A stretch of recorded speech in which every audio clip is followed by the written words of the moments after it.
Hello, and welcome to Unsheathed with your hosts, Kyell and K.M. We hope that you enjoy the program. Please stick around afterwards. There'll be cake and blowjobs. Hi, welcome to Unsheathed, episode number 73. I'm E-Fox Kyell. And I'm Flesh and Blood K.M. We're talking to you together via the magic of the interwebs and recording equipment here in our discreet mountain location. It's been kind of a light week as far as news, but Kit and I have booked tickets for the ATL, as they call it. They being everyone who does not live in the area of Atlanta. And we will be out there for FWA. We're pleased to report that. And very excited about it. It'll be our first time at this convention, which we've heard great things about. Although many of the great things that we heard involved them being in the same building as a Trader Vic's, which is no longer the case. However, Fuzzwolf says that we're only like half a mile from the Trader Vic's, and so as long as we can hire an armed bodyguard to walk us from the hotel, we should be fine. Fuzzwolf says he loves downtown Atlanta, but kind of in the same way you love your minus 20-degree city when you're standing inside looking out at it and don't have to actually go outside and walk in. I love downtown Atlanta because it lets me practice my, black belt karate skills that I've spent years learning. My army camouflage skills. But, as they say, you don't necessarily have to be faster than the muggers. You just have to be faster than the slowest person in your party, so. There you go. Trip the ones with the stubby legs. Exactly. But sadly, our otter friend will not be joining us in Atlanta. No, sadly. I've only ever been to the airport in Atlanta anyway. We're looking forward to what do they have in Atlanta, Kit? Peach pie, pecan pie, all kinds of southern pies, and we've been warned that we may be inducted into the mysteries of grits. Well, mysteries to Kit. I do like grits. I had myself some good grits. The last time I had grits was last year in Dallas. That's in the South. Texas ain't really the South. Sure it is. No, Texas is Texas. Yeah, okay. The South kind of goes from Louisiana up to North Carolina. Considering where I'm originally from, Texas is the South, but yeah, okay. I'll give you the Texas is Texas. Well, that's kind of how I like to, people in Atlanta, everybody north of Washington, D.C. is a Yankee. And we're like, no, those are the guys in the blue and white hats who radiate evil. Why did you have to Yay, go fans there? in New York. Nothing good is happening in sports right now except for basketball. Nothing's really happening in sports. Well, hockey's going on. Hockey's going on too, but it's going okay. San Jose's doing actually kind of well, I thought. Yeah, but everyone's doing well is the problem. That's kind of weird. I know. Doesn't someone have to be doing bad? Yeah, but when you're playing people outside your division and stuff. It's, okay. So the whole Pacific Conferences or Pacific Division or whatever, I don't remember what the names are for hockey, but they're all doing well. I last looked 2 weeks ago, and they play hockey so frequently that there's been a ton of games since then. What are you? No, I'm just cracking up because not only are we kind of devolving into hey, it's Sportscast again, but we're really bad at it. We're talking about a sport and neither of us really knows what's going on in it. Although I did check the NBA standings the other day and saw that the Kings are in fact last place for the Western Conference. So whatever evil spirit compelled me to pick the Kings as one of the two teams to make it all the way, I'm just wow, what was in my wine that day? Yeah, I don't know. Boston still has a good shot at it. Chicago's still doing well. Yep, and the Heat. And the Heat. And surprise. Oklahoma City, I think, is okay, although they're not doing as well as I thought they were going to be. I made my picks and guess who drops a dead last without LeBron himself? Yeah. That was a sad story. Yeah. It's actually, sports I often find provides instructive stories for just regular life, which is one reason I really like sports, is because it's kind of like real life without all the consequences. Like, okay, you're on a Cavaliers team that lost 26 games in a row, but they all still have jobs. Yeah. And they may not after the season, but they're still, I mean, most of those guys are going to go on. Nobody ever, well, it's very rare that you do something like go on a record losing streak and then never play again. Yeah. Whereas you could easily, like, screw something up big time at your job and that would be it. Yeah, and even if they did lose their job, it's like, well, I guess I'm just going to have to go home and sit on my several $1 million and just hope it lasts. Right. Like, well, yeah. And the whole professional athletes being incautious with their money is a whole other subject, which isn't really relevant. But, no, but the interesting thing about that Cavaliers thing is that it really, that streak all started when LeBron came back to play them in Cleveland. Like, they were really hyped for that game, and they thought they had a good chance to win. And the game was kind of over by halftime. Yeah, and then no. And, yeah, since then, that was in November? Was it? Maybe it was December. The whole holiday season is a big blur to me. But, yeah, since then, they've won 2 games. And they've lost 35 or 36 or something. Sad. That's like sad otter sad. Yes. That's like starring in one of your stories sad. I've had many people after episode 70 or whatever, like, get in touch with me about how, like, I think otters have cute ears. They do. Now I'm just imagining your story where, like, the fox or the otter, or say the otter's going for his ex-boyfriend, and he's like, I'm going to give him such a good blowjob, he's going to be so mad he dumped me, and then it, like, goes bad, and then he can't have good sex, and he has, like, 26 straight dates where he can't perform properly. Wow. Maybe I should write that story. You're giving me ideas. You're giving me terrible, terrible ideas. I know, but isn't it fun? Yes. And you could call him Cleveland, and it could be the Cleveland Show. Oh, God, no. I refuse to further entertain this line of thought. Don't be so cavalier about it. Oh! You're fired. You're off my show. Oh. And I can tell you're proud of yourself for that, too. I'll take the heat.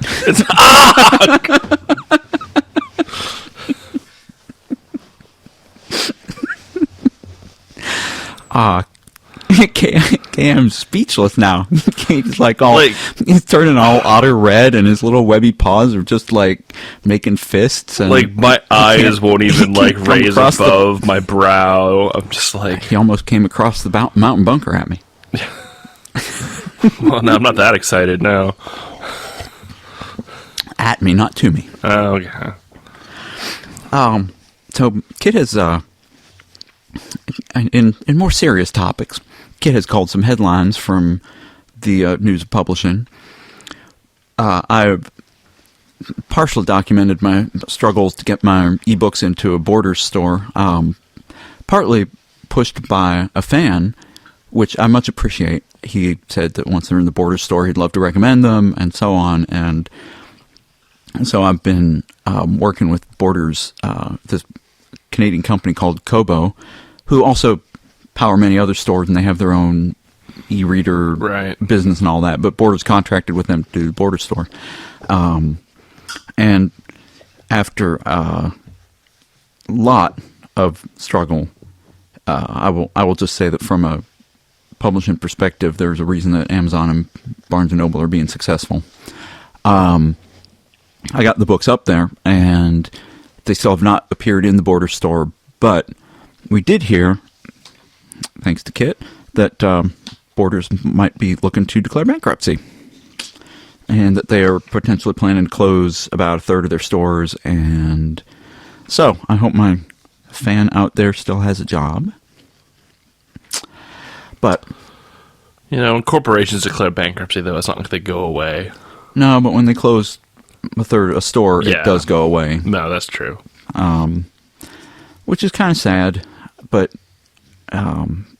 we have it's actually Borders are all of the big bookstores around us are mostly Borders. Yeah. I think Kit once gave me a Barnes & Noble card, and I had to go like half an hour out of my way up the peninsula to find a Barnes & Noble that would take it. Yeah, I got a Barnes & Noble gift certificate from my sister-in-law and ended up just needing to use it online. I used it to buy Star Wars memorabilia. Oh, I remember that one, too. Yeah, it's awesome. I brought it over and showed it to them. They were like, "You were the biggest nerd ever." And I'm like, "I know." His little rudder tail was swishing back and forth. Oh, God, so like adorable. you would not believe. But speaking of ebooks, there was an article that talks about, and I think I mentioned this person before. She's self-publishing. She writes like young adult paranormal romance. Yeah, you did mention her. And she's selling like hundreds of thousands of books a month. And she's selling them really cheap, which is a model I've not embraced. But she's selling her books for like 99 cents or $2.99. And I think if you had a shorter book, I mean, my books are pretty long. Yeah. My books are probably double the length of paranormal romance. Yeah, I wouldn't undercut yourself. But yeah, they're obviously real popular, and I think for kind of a mid-level book like that, $5 is a good price point, because $5, I know when I'm shopping, I'm kind of like, $5, yeah, that's nothing. $5, I'll spend that. 10 is kind of a little more like, you know, if I want it, I'll pay $10 for it. But $5 is, I'll try it out, and if I don't like it, then, you know, no harm done. Yeah, because, like, you know, like $5 is like, you know, a cup of coffee and a pastry. $10 is like lunch. Well, it's lunch in San Francisco. Wow. And it's lunch in San Francisco if you don't get a drink. Yeah. So, but apparently, and I think I might have mentioned this on the previous show too, but, like, about a third of Amazon's top 100 Kindle titles are self-published or independent publishers or small Are they press. really? Yeah. That is interesting. I did not know that. So that's kind of cool, and it's really an indication, I think, of the direction that the market is going. There's definitely some specific niches that are more suited to ebooks, but what I think is happening is, and those are like romance, and more specifically, kind of more adult titles. I think one of the reasons my books do well in e-format is because they're books that a lot of people don't want to be seen reading in public. And more than one person has said, I love the fact that I can read your books on the Kindle and in, you know, my uncle's living room during Christmas, and nobody knows what I'm reading.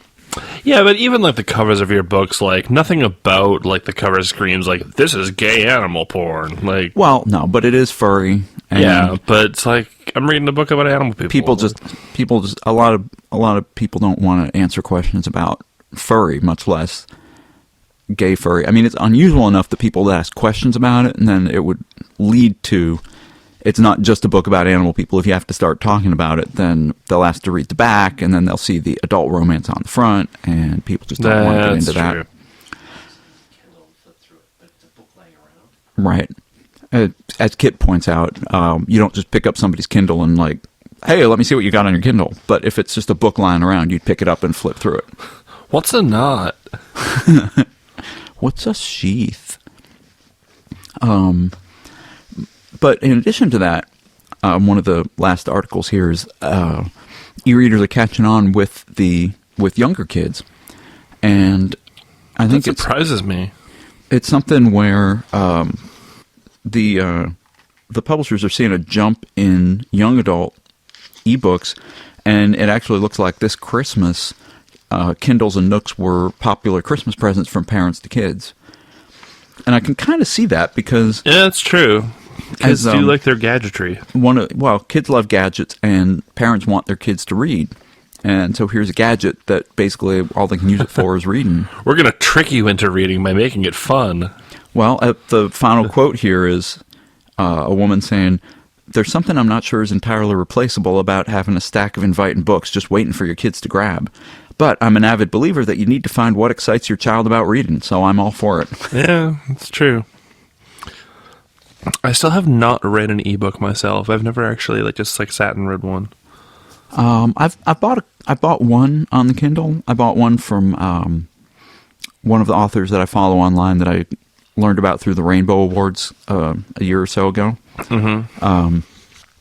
And her book's gotten lots of great reviews, and she writes about historical fiction, which I'm sort of in the middle of doing stuff myself, so I picked up one of her books on my Kindle. But sort of in line with this e-readers catching younger audiences and all that, I just want to reiterate, if you're under 18 and you're reading my books and you want to write me a letter, do not tell me your age. Yeah. Or if you're writing into Unsheathed or anything like that, I mean, I know Notcast goes through this a lot. If you're under 18, you should not be reading the stuff anyway, but I know I can't stop kids from doing that. I mean, we all looked at dirty magazines and stuff when we were underage, so... Yeah, but I would go up to the woods where nobody would risk me looking at them, you know? Right. Are you going up into the woods to read your copy of Vol? And also, you wouldn't write to the editor of the magazine saying, "Hey, I'm 16 and I love that picture of the model." But yeah, don't tell us your age, and stay in school. I don't smoke. What other advice do we have for kids?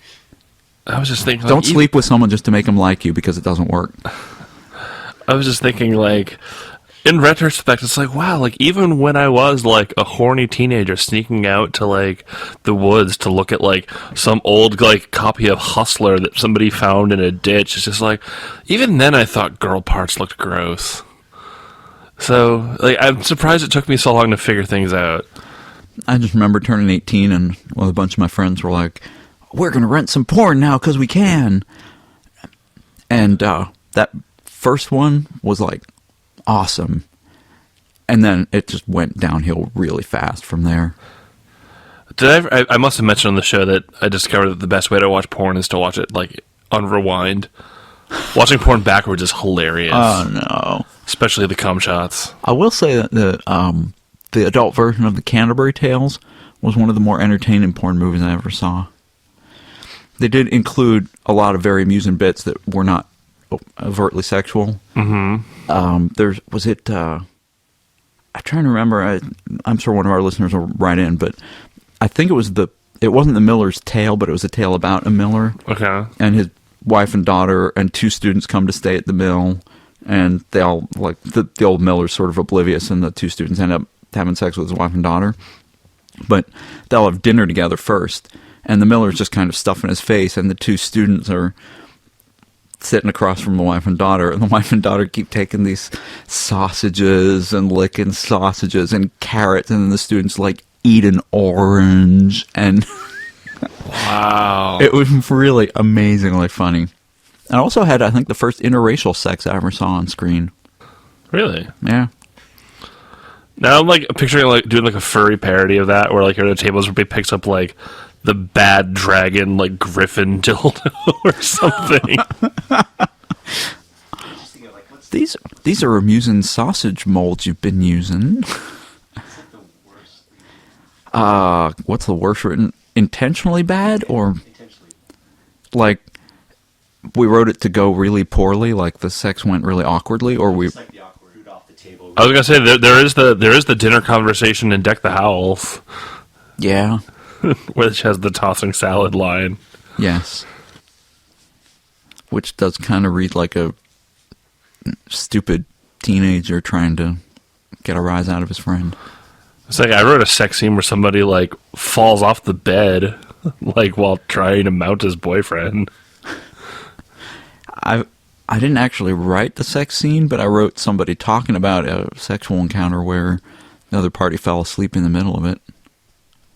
You haven't seen that yet. That happened to one of my friends, though. Oh, really? She was very angry. No. Her boyfriend fell asleep. Wow. Like, mid-sex. She was not pleased. No, I guess not. I don't think he was drunk, no. Well, hey, talking about falling asleep mid-sex, let's read a letter from Candrel. Yeah. I don't know what that means. Awkward segue. We didn't actually figure out who was going to read what. Do you want to read Kendall's letter? Sure. All right, go for it. Good evening again, Sheathers. Sorry for the time it's been since I last wrote. Sorry for the time it's been since we last read. I've been involved in a lengthy and unfortunately offline house move, and have only just recently returned to the realm of the glorious internet. I have sincerely missed your weekly voices in my ear, since that's about as often as we read your letters.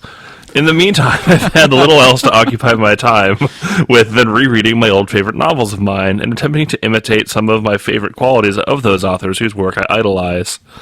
In my search for that perfect author's voice, I finally started to pick apart the style of those authors to see the clockwork behind their imaginations. It's a highly useful activity. I've now identified some of the reasons why my favorite novels work so well. This has highlighted a bit of a problem, though. I find that after I've deconstructed a novel, it slowly begins to lose its magic. I guess it's somewhat like those documentaries where famous magicians will pick apart their own act and show the smoke and mirrors behind the tricks. While I can now appreciate many of those ingredients that made the stories wonderful in greater detail, they no longer have the same mystique for me that they once had. Sadly, I find some part of me is mourning that loss. Do you find the same problems with deconstructing the work of your favorite authors? In fact, do you have any stories that you refuse to think of in that light in the interest of never ruining the magic for yourselves? Canderel, the fox who clearly needs to spend more time thinking of amusing alliterations of a sexual nature. Pretty much anything I read from the ages of 10 to 18 or 19 sort of falls under that category. There's a few that survive, which I've occasionally recommended to people. The Susan Cooper's Dark as Rising series. Right. It does stand the test of time. Yes. I will second that. But there were a whole lot of, I don't want to say generic, but kind of mainstream fantasy and science fiction that I enjoyed at the time, and kind of in retrospect, I think I enjoyed them more for the ideas, and the storytelling now would probably drive me a little bit crazy. Yeah, that's probably true. But I think that there's a certain bit of something in this where it's like, if you ever had to do like a dissertation on a certain like work of literature, I guarantee you by the time you reach the end of that work, like you're going to hate the piece that you were working on, just because like you've just like slaved over it for so long. You know, it's like living with another human being. No. Don't listen to K.M. Hirosaki, kids. I think if it's a really well done work, then for me it doesn't really lose the magic. It's just the magic takes on a different tone. I'm not entranced so much necessarily by the story or the characters, but I'm entranced by the artistry of the craft. That's kind of what I go through with David Mitchell now. I was going to say, yeah. Although I think he's good enough that I'm sort of still I fall on both sides with that. Yeah. Where the work just is so good that I can appreciate it as a writer and still be caught up in it. Yeah, I would agree with that. I'm trying to think. Mostly it's kind of like the kind of science fiction and fantasy you read in high school. Yeah. Probably, I know there were books that I really enjoyed, and mostly I haven't reread them because I haven't had the time. Mm-hmm. I have a stack of, the number keeps changing, but I think it's close on to 20 books now sitting on my table that I don't have time to read. Although I will say, I just finished this weekend the book My Life is an Experiment by A.J. Jacobs, which was given to me by our listener from Southern California at the live show, DJ, right, who gave me 2 more books at FurCon, and enjoyed that immensely. It's really, he's kind of like how shall I say this? You know how like you had biology courses and you had a classroom and then a practical class? He's kind of like the practical class for a Malcolm Gladwell course. Oh, wow. That's an interesting way to phrase it. He just decides, what would my life be if I lived like this for a month? And then he does it. Oh, neat. So like he spent a month trying to remove all the cognitive biases from his life, which meant he had to identify them all and make a list. Anyway, but that's not related to Kendall's question. I think the only thing I can recommend there is you will lose the mystique for some of these books, but you just have to go out there and find better books and try picking up a book that maybe you didn't like at first, but which a lot of people spoke very highly of, and a lot of people is considered either like a modern classic or an old classic, and see if reading more closely you can appreciate more why people like it. That's how I feel about a lot of 20th century Japanese fiction, which seems like a really arbitrary thing to mention, but there are a lot of really good books, like novels, that I have read in translation that were written in around the mid 20th century by these Japanese authors, and just it does sort of have this sort of, there's something about the storytelling that is very different from Western storytelling, that especially when you're not reading it in a foreign language and you're seeing it in your own words, that I guess it makes it a little easier to analyze it. And there are actually a lot of books that I really recommend that people read, not because it's oh god, this story is going to blow your mind, but just because of just how elegantly written it is. Mm-hmm. One of my favorite novels that I don't know if I've ever mentioned it much on the podcast, because we're always talking about David Mitchell and Kazuo Ishiguro, is a novel called Kokoro by Natsume Soseki. The name of the book, it's Koro, if you want to look it up. They usually don't translate the title because it's just hard to translate in context. But it's a very simple sort of story about this young man who becomes friends with this older gentleman who sort of comes before, he comes from an older time, quite literally, in terms of Japanese history, and just sort of the relationship that they develop, and just the sort of story it tells is the storytelling techniques are actually they're nice and subtle, and I read these specifically for courses where it's we are going to analyze the way these were written and take into account the time in which it was written and why the author was, doing this, and, the audience that he was specifically writing for. And so there was a lot of deconstruction on that, like he talks about here, you deconstruct it, does it lose the magic? And I think that if you have the right mindset, I don't think it has to lose that. Yeah. I mean, I tend to agree for my own part. There's, sort of evidenced by the fact that if I'm looking at some of my own stuff, which I should, I go through it over and over and over and over again, but some of the more emotional passages that I write still affect me emotionally, even after I've been through editing them, even as I'm sitting there trying to tweak the words just a little bit to get just a little bit more impact and all that, the emotions still affect me. I don't become distanced from it the more I mess around with the construction and syntax. So, I mean, I was just kind of going off of Kendall's one of the people who does lose the mystique when he looks at it too closely, and I understand that. So, I would say look up some books that maybe you didn't like at first, but which other people liked a lot. Yeah. I think there's definitely something to learn from reading a book that does not appeal to you directly, but which is nonetheless either very popular or widely acclaimed. Yeah. Can I make a couple more quick recommendations on that for my 20th century Japanese writing thing? Two other books that are both, I think, good to look at for this sort of thing. One is called The Wild Geese by Mori Ogai. It's a very, very short book. I don't even know if it's technically a novel. It might even just be a novella. That's very good. And there's also The Sound of the Mountain by Yasunari Kawabata, which is that one's about basically this elderly man who's in his 80s, and basically everyone he used to know is dying. It's just sort of okay, and now the world is sort of changing around me and leaving me behind. But it's a pretty good story. Cool. Those two plus Kokoro are like the three big ones out of all the stuff I've read from like what they call modern Japanese literature. But since Japanese literature has been going on for so much longer than American literature has, modern goes back to like the 1800s. But right. There you go. Cool.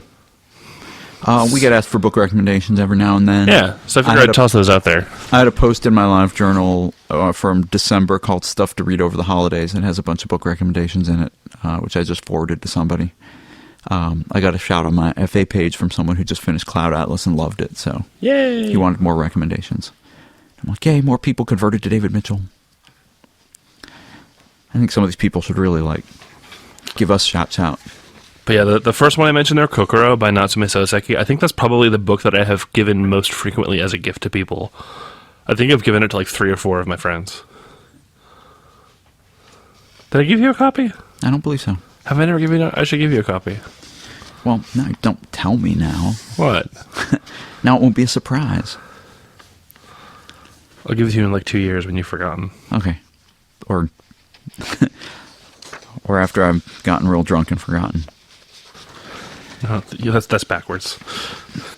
Dear possibly pantsed and nominally unsheathed hosts, in a few episodes you've talked about outlining, and it seems that both of you are discovery writers. You prefer to start in on a story with minimal written planning and see where it leads.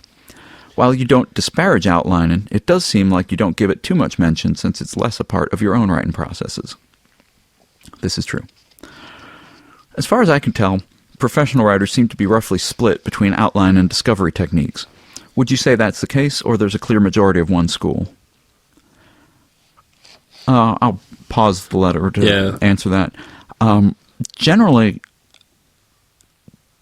unless you're in a kind of creative writing class, but mostly when people talk about writing techniques, they don't divide people up into this kind and that kind. It's mostly just whatever you can do to get a novel out. And if something's not working for you, then there's other methods you can try. But they almost never even cover this when it's like, hey, how do you learn how to write better? I mean, it really is just so much of a personal style thing. Yeah. I don't think you can really teach it one way or the other. It's just more like, how does your brain work when you tell stories? And I've heard from people who say, I can't do outlines because once I do an outline, I know how the story comes out, and then there's no fun in writing it for me. And I know people who say, I can't do discovery writing because I don't know what's going to happen, and it drives me crazy, so they have to do the outlines. Anyway, I don't know what the percentages are. I would guess it's probably pretty 50-50. If I had to guess, I'd say there's not really a strong leaning one way or the other. Yeah, that would be my impression. But Nicodemus, who is the author of the letter, says, personally, I prefer to outline an entire work before beginning on the prose, though I will sometimes do free writing pieces which are not part of the book to test out character voices as part of this planning, which is a great exercise, by the way. Yeah. In the manuscripts I've written, the ones that I completed and felt were strong were ones where I was working against an extensive outline, extensive being 150 to 250 points/notes for a novel. For me, creating the outline at that level is similar to a first draft. I can move through each part of the book and visualize the scenes and characters, the transitions and transformations. That lends me confidence when I set out to write the text that I'm heading down fewer dead ends and sidetracks. The other major advantage I find is that an outline can easily be constructed non-linearly. You can add a new character development in one section, and then quickly go back to place foreshadowing and jump to the end to alter an interaction. Being able to weave elements in this way seems to fit well with how I conceive of this story. The outline can be very fluid as I work through the early stages. As discovery writers, is that just built into your editing passes? How do you like to track those loose ends while writing? Do you rewrite earlier parts as needed, or do you try to complete a full first draft before going back and adjusting? Your overplanning rat, Nicodemus, who adds as an asterisk to his possibly pantsed greeting, due to the Heisenberg uncertainty pantsiple, it is impossible to know whether or not both hosts have their pants on simultaneously. Some physicists think this uncertainty does not apply to sweatpants, however, under the controversial drawstring theory. People are laughing at that, Nicodemus. Yes. And or shaking their heads. Yes. I was not among the latter. I got a chuckle out of it. So the whole planning and tracking down loose ends thing, that really comes in an editing pass for me. Yeah, same here. It's I do, however, I go back and adjust for minor things, and occasionally, if I think, oh, it would have been cool if this guy had been set up to do this, I will go back in the manuscript, and if it's too big a change to completely write out, I'll write a little note saying, don't forget to add this in here. Yeah. So I do a little bit of editing during the discovery, write, and first draft process, which is what I'm in right now. Yeah, I do a little of that. I try not to do it extensively because I like to try to just maintain forward momentum on my drafts, because if I get in the habit of going back and changing things, I will just get stuck in a loop of always wanting to do that. One of the things I did recently, I've talked about this little werewolf novel I wrote, preparatory to sending it out to people, a bunch of the places that you want to send these things require a synopsis. So I was writing a synopsis, and it occurred to me that writing the synopsis might be a good tool during an editing pass, because it's very similar to writing an outline, except, you've already written the text. But it's a very short, abbreviated way of showing you where, like if you're writing a paragraph for each scene, or a couple sentences for each scene, and you're like, well, nothing important happens in this scene, so I don't have to put it in the synopsis, then you're like, well, why is that scene in the book? Or if you're writing little summary sentences or paragraphs, and you think, wow, this whole bit kind of goes nowhere, then that might be something you need to focus your attention on when you go back and do your editing pass. So, as I near the end of my first draft of the Collations book, or 2 books, whatever it ends up being, probably one of the things one of the first things I'll do when I sit down to edit is I'll try writing a synopsis of it, and I'll see where that takes me. Yeah, as far as outlines themselves, now that it's been almost a year and a half and I'm halfway through my third time through the story, I think I'm finally at a point where, I think I can write an outline for the rest of what happens in Summerhill now.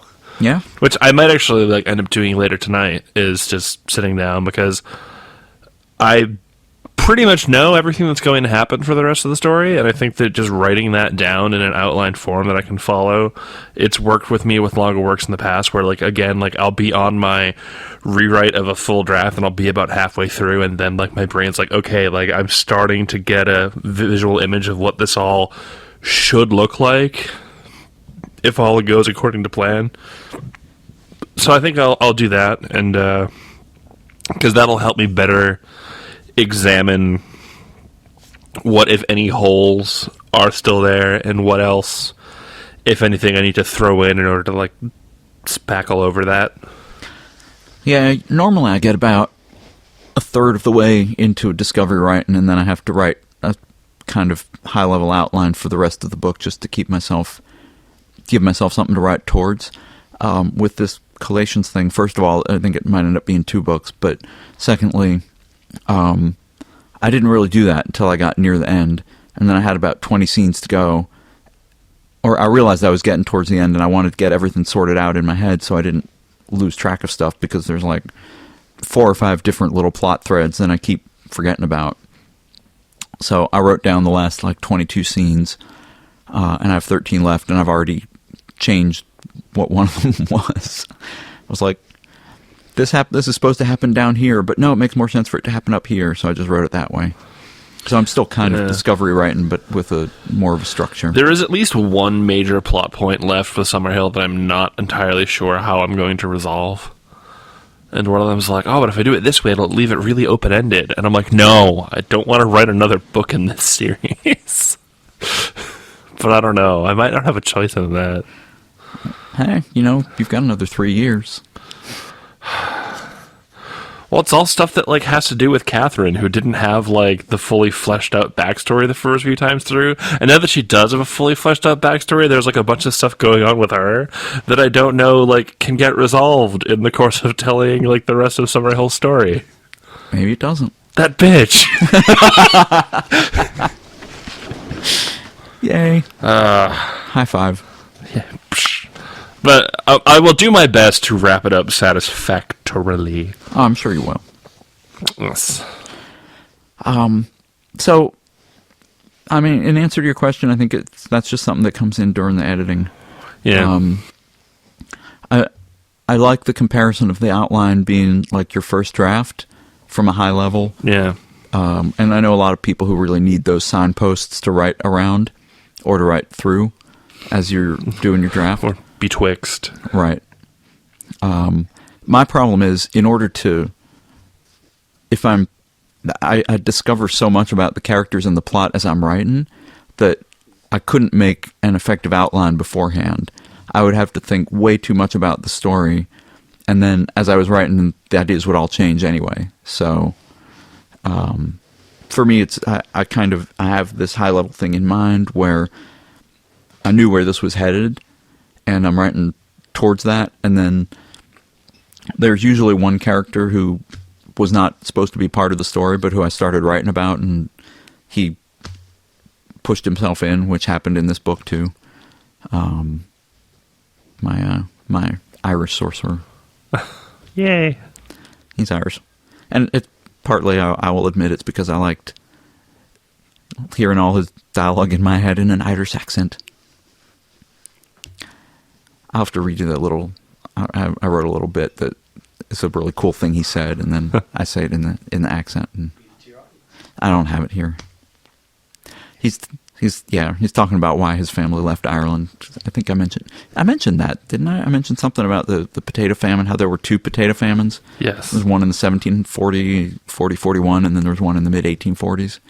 So his was in the 1740s, and he went to London. And, of course, the animal people are talking to him about how difficult it must have been to, like, well, it was difficult to be an animal person in London, and he was talking about how, well, you know, it's no great trick if you're Irish neither. But there's more background in my novel than people really care to know about at this point. But at some point in the collation's history, the Church of England decreed that they are people with souls, and this was an actual piece of paper that the Archbishop signed and said this is a decree. But so anyway, he says, well, you know, it might have been worse for the Irish. You've got a piece of paper saying you're a real person. The Irish got no such thing. Oh. But he's cool. Terrible things happen to him, but he's cool. He might almost... People are going to accuse me of, picking up things from you by the end of this book. Oh, no. Speaking of which, we have any New Zealand listeners? I know we have a couple of Aussies. We have a bunch of Australian listeners, which we're still trying to push to get down there for Mid-Fur 2012. Oh, okay. December 2012, Unsheathed live in Australia. Oh God! If you can fly me to Australia, go right ahead. I don't think they'll fly us down there, but if they'll give us membership. No, I didn't mean Mid-Fur. I meant you. Well, we got some frequent flyer miles. We'll see how that goes. I can't even afford to fly to Atlanta next month. Well, we're flying to Atlanta on frequent flyer miles too, but our schedule next month is we're going to be in Dallas for Furry Fiesta, and then the next weekend we're going to be up in Seattle for Emerald City Comic Con. We're going to be down in San Francisco for FogCon. Then we're going to be out in Atlanta for FWA. Then we're going to be back here for a weekend, and then up in San Francisco again for WonderCon. Is that right? Yeah. So 5 conventions in 6 weeks. Congratulations. And then we're going to spend the month of April sleeping. It'll be Unsheathed with just me. Unsheathed with K.M. Hirosaki and Sleeping Kyell. Kyell, how did you write your novels? Are you writing a sequel to Isolation Play? No, but I'm writing a third out-of-position book. Should I move on to the next email? Please do. Our next and final email? Yes. Hey again, Fox Otter and possible guest who does not exist. I had another question arise last night while talking with a fellow author. What advice can you give guys about stories? What advice can you guys give about... Wow. So, like, just because we're gay doesn't mean we don't entertain female writers. And just because I said that horrible thing about, like, girl parts earlier doesn't mean I don't like women. I think that girls are very nice. I have a lot of very nice female friends. I have it on good authority that we do entertain female writers. Yeah. What advice can you guys give about stories where the main character is alone on screen for a vast majority of the story? And what would you suggest for somebody who likes to write most of his stories with conversations? Well, in that Don't case, have your main character alone. Yeah, there you go. Thanks again for the help, guys. Atari. Yeah, if that's like your two things, and one of those things needs to change. Yeah. There's definitely a fair amount of successful fiction that focuses just on a single character. Yeah. I would say don't get too heavily introspective or monologue-y. Make sure you keep some action up. Yeah. But otherwise, you just get lost in your character's head forever. Yeah, and like in Being John Malkovich, and nobody wants that. Nobody wants that. No. I will say that interactions with other people are one of the best ways to bring out character without necessarily having to tell people about it. And it's... I guess I would ask, is there a point to having the main character alone on screen? Yeah. Earlier drafts of Is it just because you don't want to come up with side people? Yeah, like, earlier drafts of Summerhill had him alone a lot more than he is now. But also, those weren't very good drafts, and I have since changed it so that he is with people more often now. So, and I guess... You know, we have our usual cop-out answer of read stories that have been published that follow this sort of theme. But, yeah, and I'm trying to... I know I've read plenty of stuff where it's like been like a single character alone for a big portion of it. Yeah, I can't think of any right now. Yeah, if we think of something, we'll mention it. And I'm trying to think of novels written mostly in conversation. I think you need some description in there to set the scene and break it up for people. Yeah, and you need action to happen outside of people talking. Even if it's like a political story. Yeah. Where like a lot of that happens with that. Because like, you have to ask yourself, are you writing a lot of conversations because this is how the plot is unfolding? Or because you just like to have the characters talk a lot? And it's very easy to sort of lose yourself in writing conversations and write a lot of filler dialogue. Yeah. And filler dialogue, once you start picking up on it, drives you crazy. It's all... You can kind of pass it off as, oh, it's character building stuff, but it's not a lot of the time. And it's just like, why did you have that exchange? That exchange did nothing for the story. If you want to see a humorous example of this, if you go to the Nostalgia Chick's old movie reviews, she has one for Xanadu, where she addresses this point heavily, because that movie is full of egregious filler dialogue. And she just takes scenes, and at a point she's speaking, she's like, dialogue. Like, she's like, seriously, like, you can cut 80% of this shit. Like, this is not serving any purpose. And, it's done for humorous effect, but it is, like, a good point, where it's like you have these big, long conversations, like, the things that these characters are talking about have nothing to do with what's going on, and it's not revealing anything about character, it's not further serving anything other than that, like, whoever wrote that portion of the script was bored, like, I don't know. Now, by contrast, you take, like, a Pulp Fiction, which has a lot of dialogue that's not immediately relevant to the plot. And he likes to throw in his pop culture stuff. Right.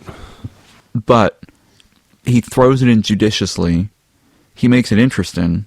So, like, the famous bit about, the Royale quarter with cheese, pounder, the Royale with cheese, right? It's a lot of it is... Right, as Kit points out, a lot of it is status exchange between the two characters. And more importantly, it's memorable. It's unique. Yes. And he does not fill the movie with it. No. He uses it as an introduction to the characters, and then we get into the plot. And it pops up a little bit as accent, as flavor. It's kind of like salt. Mm-hmm. You don't want to fill your meal with salt, but a little bit here and there brings out the flavor. Yeah, and like there are a few scenes like that, like in the Kill Bill movies, that also do that. Yes. Where again, like it's something like you'll bring it up, but the point of the Kill Bill movies is not to have these people hashing out awkward conversations with each other. Right. There's an actual personal revenge plot going on, and actually, my favorite bit from the Kill Bill movie like that is the conversation that they have at the end, and I'm not spoiling anything, but where he talks about Clark Kent and Superman. Right.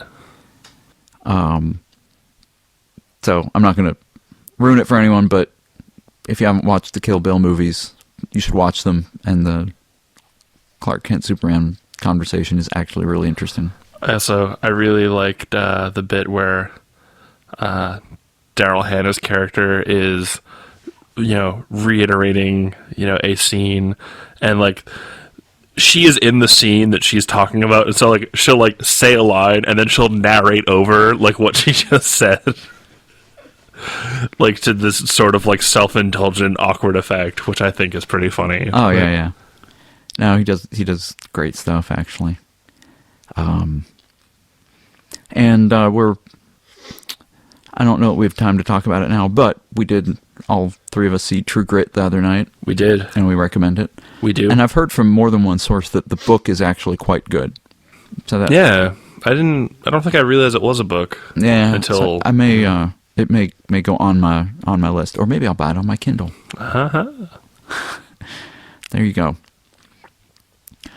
I hope but if you want to see like how you can actually, just real quick, yeah, that is a good example of a story where a lot of what's going on is being done in conversations. Mm-hmm. The actual movement of the plot of True Grit is very basic and very simple, and pretty much all of the texture of the story comes from the conversations that people have along the way. Yeah, definitely. So if you haven't seen True Grit, it's still in theaters and probably will be for at least a little while longer. Till the Oscars. Yeah, so go check it out. Yep. And if you've read the book, write in and let us know what you thought. Yeah. We'll read your letter in a month and a half. Yeah. If your candle, include a blowjob comment. Yes. Wow, I don't really want to put any kind of blowjobs anywhere near that movie. No, nobody. No, we're moving on. You're fired from my show, too. But there's a pit of snakes.